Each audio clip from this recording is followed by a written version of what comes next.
Hello guys and welcome to the first edition of our Audiology We Do Cool Shit podcast. I'm Barrett and this is Mitch, Lowe. And we're really excited to get into it. So over the past year or so, I feel like we've really taken our audience at Audiology behind the scenes a bit more around what we do on show day, bringing artists to New Zealand. But I feel like this podcast and this series is really going to dive way deeper into that. And we know from experience this is content you guys want to see. So I'm excited for this. Woo, I'm excited too. Excited, let's get this done. Yeah, and I feel like long term as well, like having artists that we bring to New Zealand and bring to the country on the podcast, interviewing them, talking about their journey in music and life is all just going to be part of the Audiology experience, what we offer our community. So I'm pumped. Spot on. Yeah, I feel like we have these conversations with these artists, but now it's just a case of actually doing it in a more formal way, you know, and letting people in behind the scenes, like you said. That's the goal here. There's so many crazy conversations we have with artists, right? Like the other day we were with Dimension out for dinner on his tour and he was telling me how he came up with the name, and I feel like I've never seen it online before, like him talking about how simple it was. And he basically was at his computer and the version of computer that he had was called the Dimension version of HP or whatever it was, and that's how he came up with his name. He literally saw that, wrote it down, good to go. Like stories like that, right? I forgot about that. You've just reminded me. He told me that a few years ago because I think he just looked down at it. It was like the first thing he saw and rolled with it.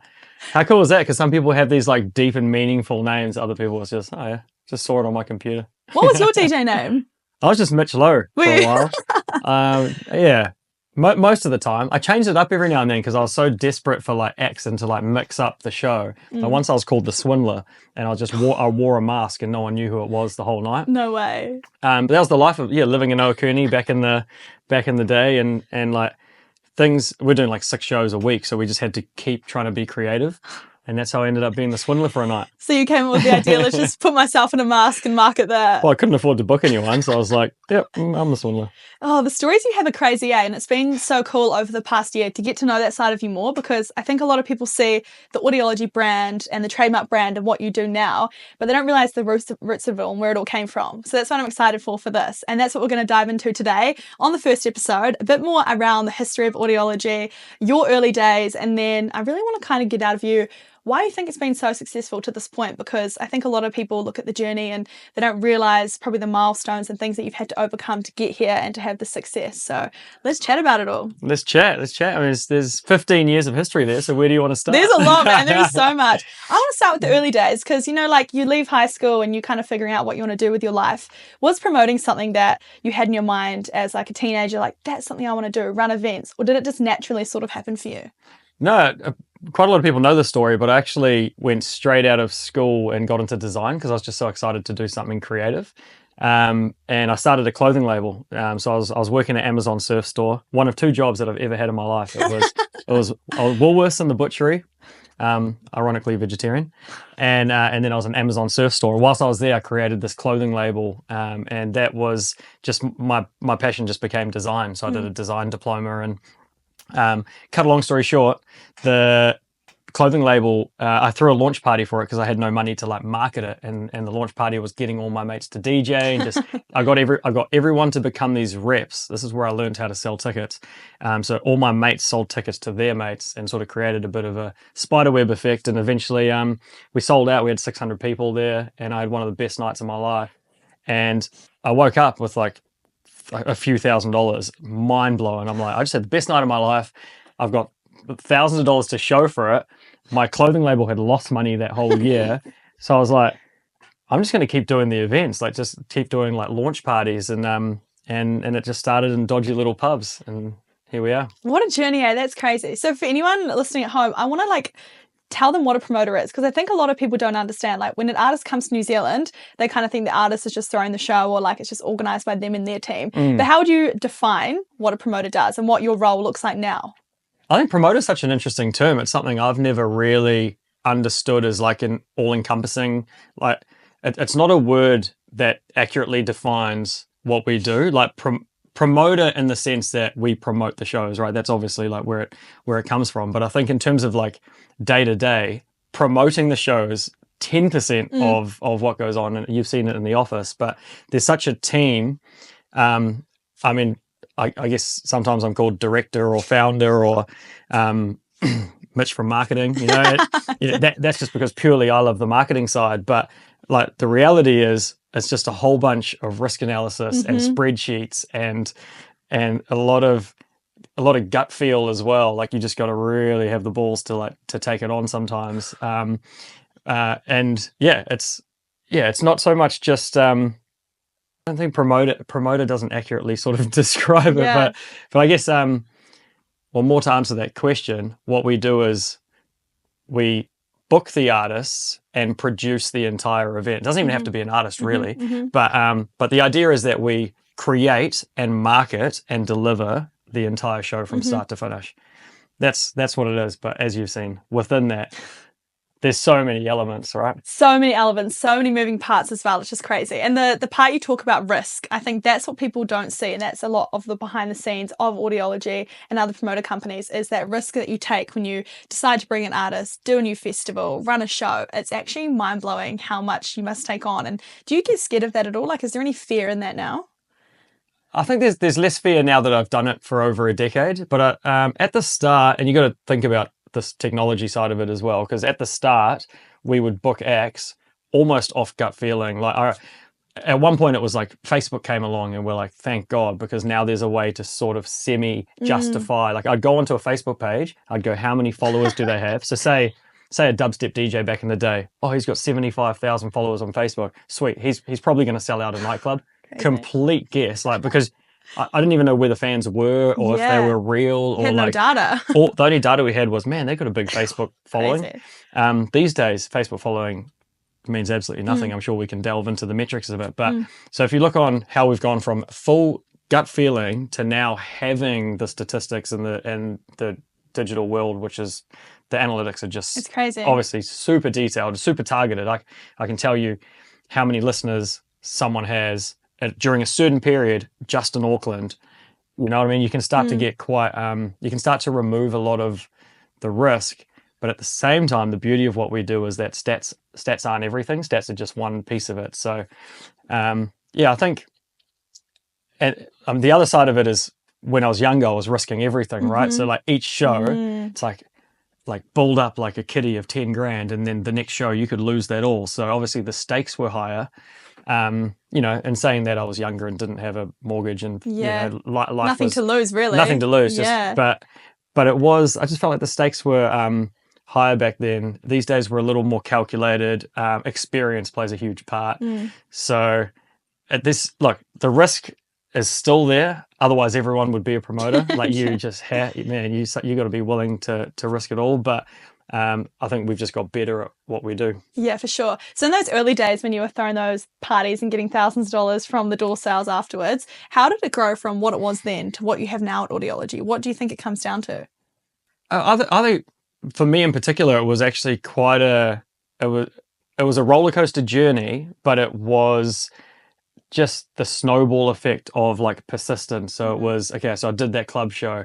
I'm going to do 2 more. 3 more, eventually to the point where you start to get a little name for yourself, the groundswell of just doing local DJs, $5 at the door, $10. It stepped up to then, I remember getting my first international act, like it was like a big deal, but just someone from Australia, $15 or $20 tickets. And this is like 2010 or something. And then you're rolling. Yeah, and you start to sort of build a reputation with the agents. And then I remember I started a student night was a big thing for us. Like when we launched and grew our student nights, packing out every city in New Zealand for 2 nights a week, that we sort of got a reputation for. Now we started hosting internationals at those nights. And then we shifted into, at the same time I was doing all age, we call them all age, but they're under 18 events. Same system, getting reps to sell $25 tickets to their friends, and then we're selling out. It was called Splurge, and but all the stuff like in sync was happening at the same time, and you sort of start to get a bit of credibility of like, okay, these guys actually run events and they have success in terms of selling tickets. Still probably didn't even know what we were doing, like not at this scale, but we knew enough to put acts in a venue and sell the tickets, and that's sort of one of the hardest parts. And so just that little domino effect of just continuous persistence, like to the point we're doing 200 shows a year, like we pretty much became, you couldn't stop the momentum, and that's so our journey wasn't just random, like this huge overnight success. It was very much a grind. I'd say one of the most like pivotal moments that I could look at would be the one day just going, all right, we're going to do a festival, you know, so club show, hundreds and hundreds and hundreds, eventually going, I'm going to take a bunch of these artists and put them into a festival. How long did that take? How many years from building, grinding, running heaps of club shows to when you decided to do a festival? Properly would have been Jan 2016 when we launched Bay Dreams. That is a lot of years though, right? Yeah, Grinding. 2009 to 2016. That I think is crazy. It took 7 years, and just something randomly that I think about, my mentor at the time, I was an eager little like entrepreneur. Like I can imagine. I know you now. I can imagine young Mitch willing Lowe. to do, yeah. Like take the gigs aside, like I was like used to like buy and sell and just wanted to start companies. Like it was just my dream to have that freedom of being an entrepreneur. But my mentor at the time said, he goes, it's going to take you 5 to 7 years to build your business. And I just remember being so gutted. Like, why would it take me 5 to 7 years to build a business? Like feeling like I'll get this business in 6 months. I want this business to work. And then I just remember in hindsight, it took exactly 7 years. Like the statistics are the statistics. Like it's just not many people even make it through the first 1 or 2 years. So if you can get through that, you're doing well already. Yeah, that is crazy. And there's no handbook, right, for what you do and what you've done in your history, because you can't go to uni to learn to be a promoter, right? Or back then there was nothing probably in the market to look at either. There's nothing you can Google or research. Like you're kind of teaching yourself. So was it always called Audiology, or what's the history behind the name of the business? No, it's had a few different names, to be honest. I say it's always been Audiology because the fundamentals of what audiology is existed, right? So like in terms of the way that we tour and the brand that we are. But I think first off the rank, it was called Unique Entertainment. But like YOUNIQ. Yeah. Why that and I think I'm just trying to like think back to this. My thought pattern at the time was like, I need like a word spelt in a way where like no one else would have it, you know, like, back then, because it was like the era of competing for, you know, Google. Like so I had to spell it weird, or people were putting like 4s for A's and crazy. But yeah, it was unique. And then I partnered with someone else, and eventually it was called The Germ, and The Germ was like this little character. I think I was actually inspired by Feed Me. So Feed Me's Spore, who we're bringing out here next month, he's got this little character. And so I was like, what about a brand where there's like a character, and on the poster he does different things, you know? So I remember we did like Hilltop Hoods, like a hip hop night, and he was wearing like bling. That's cool. All we did. So like the character would change depending on the style of show. And I thought that's kind of cool. It's got legs, because you could eventually, like, people would wear the character on the t-shirt, or you could make little like soft toys or like weird necklaces or whatever. But then, like, let's say that was a year or two of that. And then I remember just making the decision of like, I want the brand to be a brand that's around for like the next 100 years. When you start to think about a brand of like longevity, something that sounds a bit more professional, you know, and I was like, I mean, audiology is, you know, literally hearing. I was like, I know it seems quite straightforward, but I was like, it sounded to me like a brand that I like in 50 years, the term is still going to be the term, right? So I just started to think about longevity and just ran with it. And then I was like, get it tattooed on myself, and there's no going, can't change it again. So here we are. That is crazy. You touched on Bay Dreams, and I want to get to that in a second, but also looking at your journey as a whole. And was there ever a moment where you thought, this isn't something I want to do, running shows, being a promoter, or did you know deep down inside you that this is what you wanted to do for a long time? Yeah, no, it was love at first sight, because it encompasses everything that I wanted, probably some elements that I didn't want, but still to this day, I've never looked at another job or another career and gone, that would suit me more. Like, my style is go hard and fast, like creative, but also like ADHD. So things have to move very quickly. So if I just did the same 9 to 5 every day, right, I'd lose my mind. So the beauty of the events was we would announce an event, 6 weeks later we'd deliver the event, you'd get the high from like, awesome, we did a good job, and then you would announce the next one, and it's that constant, it's like that momentum is literally what keeps me going. I can't think that I'm sure there's project-based jobs out there, but like for me, it's the event, the love for music and the love for delivering something that your friends can attend. Like to me, that's the unbeatable part. Oh, it must be the best feeling. Like I haven't experienced it when my friends come to a gig and I've got such a small part of it, but watching them enjoy themselves and have a good time. But when you've done that for so many years and so many different places, it must be so rewarding. Yeah, no, honestly, it is, but it's, I mean, it's still like anything, it's repetitive, but it's the right kind of repetitive for me. It's, yeah, it doesn't lose its shine, but it's like, it's more motivating because you're constantly sort of chasing the dragon in a sense. So it's like, I mean, you've seen it already. It's like you do something amazing like Fisher, but right now it's like, how are we going to top that? So you're in this constant, I think I need to stay on that grind because in our game, you can never think that you've ticked it all off. Yeah, for sure. Has there ever been a moment pre-Bay Dreams in that club grind that you thought, I can't do this anymore? Like in terms of you talk about the risk and the loss, was there ever a moment where you almost lost it all? There's probably been 6 moments where I've like lost it all, like completely. Yeah, I think Walt Disney was broke 6 times, and I remember thinking like, if he can do it, I can do it, sort of vibe. But yeah, I've 100% lost literally every dollar to my name multiple times. Like, how do you come back from that? That must be such a hard mindset to get in it. I think that's what makes it so exciting. I haven't for I haven't for a while. Like things change when you have a family. And stuff. Well, now you've got responsibilities, staff to pay, wife, mortgage, baby. Like there's so many more elements to it. But you've got more experience now. Exactly, it goes back to what we were saying before about how you sort of just get better and a little bit more calculated. I don't think there's ever been a time, and I'm sure we'll get into this in future, episodes. There's been times where I've literally almost died. Like, or been stuck in crazy scenarios where like I never thought most people would say you'd never get out of them. I like thrive on that stuff, like getting out of those situations and finding a solution to problems. I think that's key in this game, but we'll definitely get into some of those stories, but not even once, even in the worst case scenario, I was still like 100% going to do this for the rest of my life. That is insane. I think that's being an entrepreneur though, right? Like if you've got that in your bones, then you know that you can push past anything and build and continue to build. That is crazy. So Bay Dreams, I want to talk about it. My favorite festival, OG, my first festival ever, my number one, on a fake ID when I was 17, sorry security, but the best time of my life. And that experience, walking into there, I think that year it was 30,000 people, which is just insane.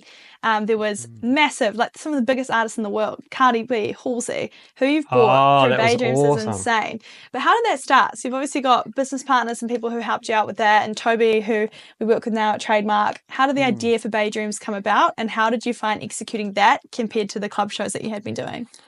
That was that pivotal moment. I mean, I basically got a call saying that Tauranga and the Mount, like as the council, Bay of Plenty Council, were looking for something around New Year's Eve that they could either support or create or be a part of. Wow. And it actually stemmed from the chaos that was being caused, like remember Main Street and the beach? Used to love it. So that was same. So that's 2004, 2005. How old were you then? Crazy. How old were you? 5? So when you were 5, so we were roaming those streets. And it used to be awesome, but eventually it got out of control. And so anyway, that opportunity came up, and that was that big decision of like, sweet, they're going to be supportive of a New Year's festival. I partnered with someone who we won't get into that. It's a bit of a disaster, but the actual outcome of it, and for me to have the opportunity to create something and like name it with my best mate. It was just me and my best mate working in an office. Living in Sydney, living together, working in a place half the size of the studio every day, and like we're like brainstorming names and sort of Bay Dreams was the whole play on daydreams and being the Bay of Plenty. Like I was like, when Nate said it, I was like, we're on, when you just know it, and it's still such a good name. Yeah, it is. Hopefully it's BD. On there. But yeah, it was, that was a big step where it's like, all right, let's actually go to this next level and test something. And we were just lucky to have the support. I felt like with the support of a council, the desire to make it happen for the city, it was always going to work. Fast forward though, I committed to the festival, but I had my cousin's wedding in India on the day of Jan 2nd. So I told them from the start. This is the first one. This is the first Bay Dreams ever, 2016. So I said, guys, I'll like, we'll do it, but I'm away that day. So on Jan 2nd, I was in India riding a camel, trying to get 3G to find out how the event was going. And it was pissing. I don't know if you've seen the video, pissing down with rain, mud everywhere, people sliding around in the mud. And it must have been about, I got a hold of my event manager at the time, and it must have been about 3 or 4 p.m. So quite early, like when people were arriving. Yeah. And he's just basically like, man, I've got to be honest with you. Like, it's pretty sad here, eh? Like it's pretty average. Like, so pissing with rain, everyone's sad, and because it's early days. And so I like remember hanging up and then just being like, oh, we're never going to get to do Bay Dreams again. I was so gutted because I'd just taken. It's not about the money. It wasn't about the risk. It was just like, I've just had a proper crack at a festival, and it's not gonna be something that people actually rave about. Fast forward, get a hold of him like 5 hours later. It's like 9 p.m. and I'm videos online. People are having the best. I say 5,500 people had the best time of their life sliding in the mud, covered up to like everyone's just covered in mud, but one of those like Glastonbury style. Like everyone's like, this is raging success. Insane. Weirdly a success. And yeah, off the back of that did like 19,000 people the next year. That is crazy. So that was my first year, was the 2017 one. Sticky Fingers. You were there for that? And it was in the middle of the park. Oh, you went to that? Yeah, I went to that one. Yeah. Whoa. My sister committed to that in a moon boot. She's like, I want to go so bad. But I remember after that first event you had, all the year 13s that were in my high school had all gone because it was their first year being 18. And everyone loved it. Like, that's why I find it crazy that you say the first 3 to 4 o'clock, everyone was in the pits. It was raining. But that's why we went the year after, and that's probably why you got 19,000 people, because everyone just loved it so much. That's cool. It's cool to always hear it from like another perspective as well, That's like a quick scale for you guys. 5,000 to 19,000. That's a whole nother story, man. So imagine going from like 5,000 is manageable, and then putting the show on sale. I think it was like Shapeshifter, Yellow Wolf, Sticky Fingers, and then Catch a Fire and a bunch of others, Peking Duck. From memory, it was a wicked lineup. Like Yellow Wolf was like my hero at the time, so it was like mind blowing. But we still released it, not thinking it was going to do. I think it did like 10 or 12,000 tickets in the first day. Oh my goodness! And then it was like, that's what dreams are made of. Shit, like yeah, true Bay Dreams. And so then we had 6 months to figure out how to run a near 20,000 person festival, and not a single person on our team had done it. So it was. That was a hilarious learning curve. Even now I look back and I'm like a young kid. I'm still pretty young now, but like I'm how old would you have been? You would have been what did you mean? You think I'm old, but I'm still young. You would have probably been what, 24? I would have been, so imagine, so I'm your age, which you do anyway, like I mean, because you're a boss, but I was, so I'm rolling into like stakeholder meetings, like talking about how we're going to run a 20,000 person festival, and I've never done it before, and I'm talking like police, liquor licensing, like council, venue operations, freaking health and safety. That like you're around this boardroom trying to convince these people that you can do it. And that's crazy. But I think when you've got like a desire, or you have no choice, so you either have like a real passion for it, desire to deliver, which we did, but also we were in the deep end and had no choice but to deliver it, like you do. Yeah. Man, we just pulled in all the right people and just. I wouldn't say it was the most flawless show, by the way, like you because you don't know the numbers. Of course there was like bar lines and whatever. Yeah. But people loved it enough to do it again, come back. Yeah, exactly right. Yeah, the next year. So, and the next year was, that wasn't the Cardi B year, but the next year was wicked as well. That was the DJ Snake and Machine Gun Kelly and all that. Oh, you were? I think I did 5 years of Bay Dreams. That's hilarious. Literally until the year Probably before I started working me. for you. I think I have. It was the best. So talking about Bay Dreams, that's obviously been a festival under Trademark Live. We've been talking about Audiology. I think this is a good time for us to tell people the difference between Trademark and Audiology, because people get very confused seeing our faces across both the accounts. Yeah. And in the age of social, people think that I've been poached. People think that I've jumped ship. So I want to explain to people. People think I've jumped ship. They have.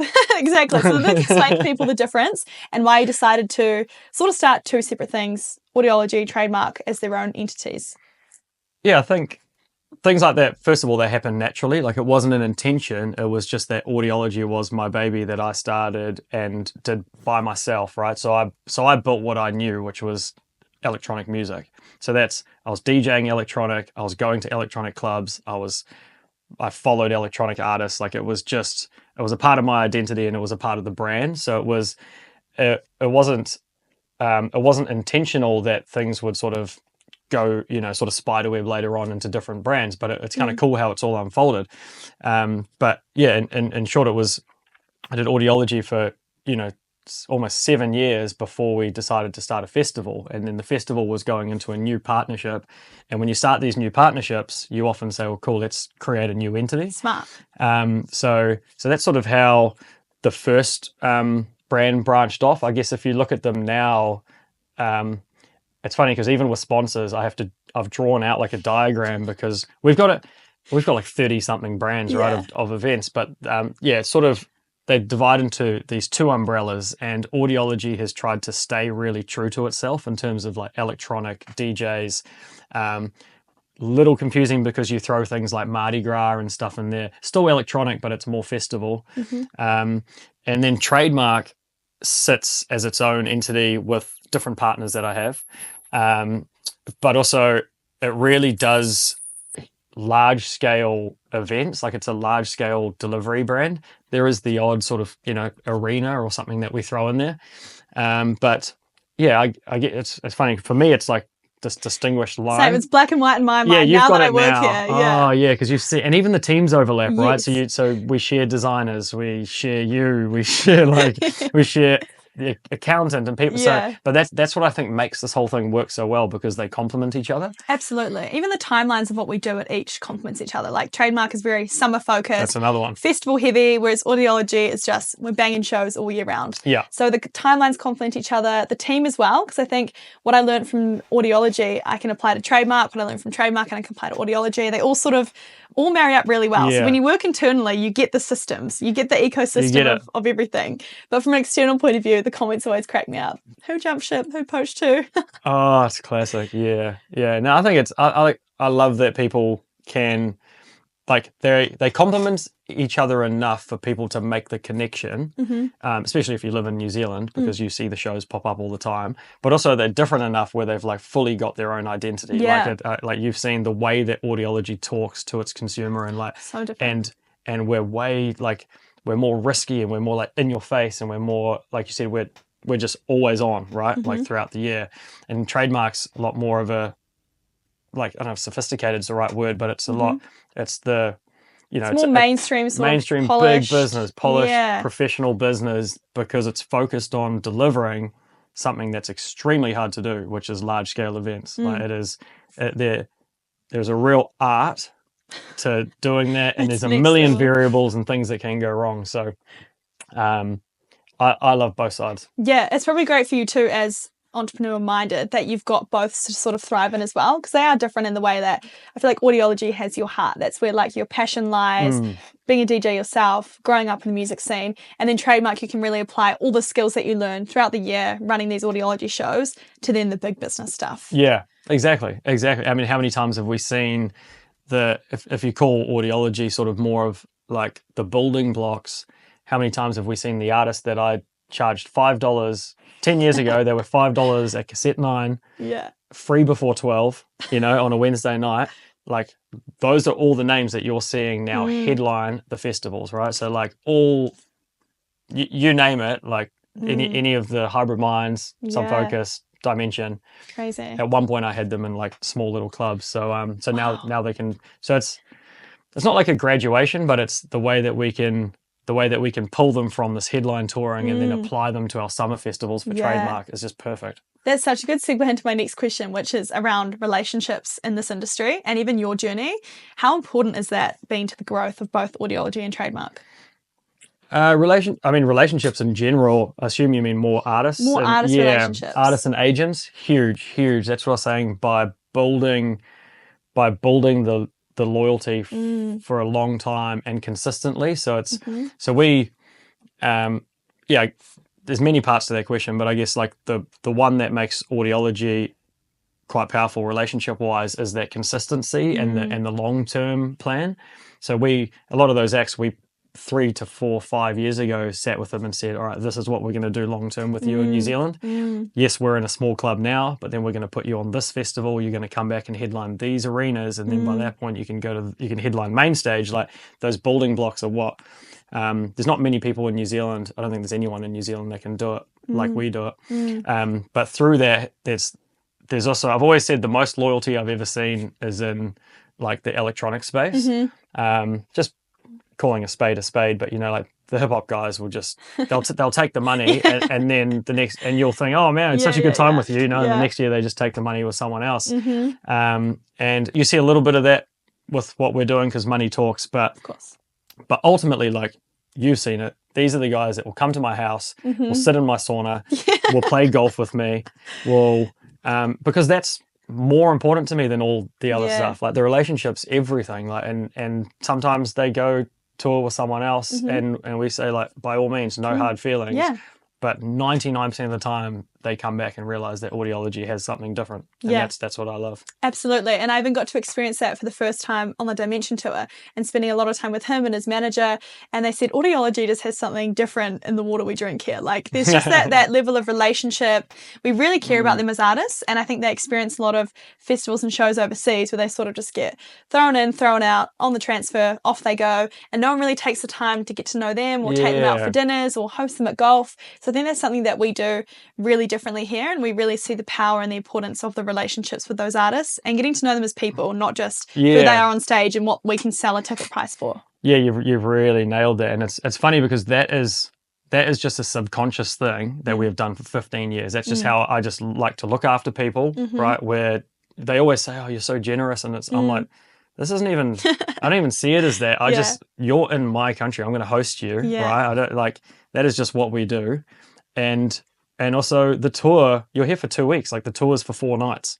Like I'm not like, let's go out. Let's what do you want to do? Do you want to hike? I mean, the coolest thing lately is like the real trend on, like outdoors. Like we're playing golf, we're hiking, we're doing nice, fun, sober activities, if we'll call it that. Awesome. Wholesome activities. Like, if you go back 10 years, I was just taking these guys out and getting rinsed every night.